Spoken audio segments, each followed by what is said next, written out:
kencangnya lari ke masjid itu. Ini kan ada kayak cahaya. Saya lihat masuk, ya Allah, wajahnya terang, benderang, bersinar seperti rembulan. Saya nangis di situ. Ya Allah, aku ingin seperti itu. Terus saya bertanya-tanya. Saya merasa memang ada malaikat di belakang atau kanan kiri saya masih di sana. Tapi saya tidak berani noleh karena takut itu ya. Saya bertanya-tanya, ini siapa gitu? Kenapa begitu indah? Dan di tengah itu ada seorang ulama, seorang kiai yang juga wajahnya lebih bersinar lagi. Itu seorang guru ngaji. Terus ada suara begini. Inilah orang-orang yang ahli Quran. Inilah orang-orang yang mencintai Al-Quran. Inilah orang-orang yang belajar Quran. Inilah orang-orang yang menghafal Quran.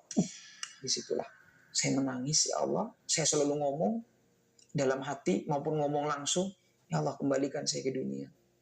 Jika Engkau izinkan saya balik ke dunia, 1 menit saja, 2 menit saja, 5 menit saja, saya akan perjuangkan Al-Quran hingga detik nafas yang terakhir. Hingga hidup saya yang terakhir, hingga detak jantung saya yang terakhir, ya Allah. Hingga nafas yang terakhir.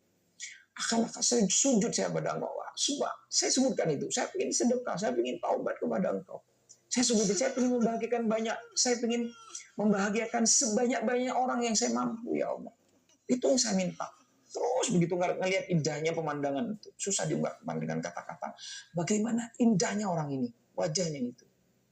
Kemudian di satu sisi itu saya pergi ke tempat imam itu di masjid itu, sambil melihat. Disitulah saya berteriak sekuat tenaga, meminta sama Allah, minta kembalikan dunia. Saya teriak itu kayak teriakan yang di saat itu seperti orang gimana ya, orang ketakutan, entah ketakutan atau orang yang rasa sedih yang luar biasa. Dia berteriak sekuat tenaga, ya Allah, kembalikan aku ke dunia. Itu permintaan saya. Mungkin itu juga permintaan hampir semua ahli kubur mungkin seperti itu ya. Dan ketika saya ngomong seperti itu, ketika saya berteriak seperti tidak sadarkan diri, tiba-tiba tuh badan saya panas, hangat, dan seperti saya bernafas kembali seperti, dan saya duduk lama merenungin kejadian itu, dan saya bernafas lagi, dan benar-benar bernafas lagi saat itu. Mungkin ini pelajaran luar biasa yang Allah berikan kepada saya.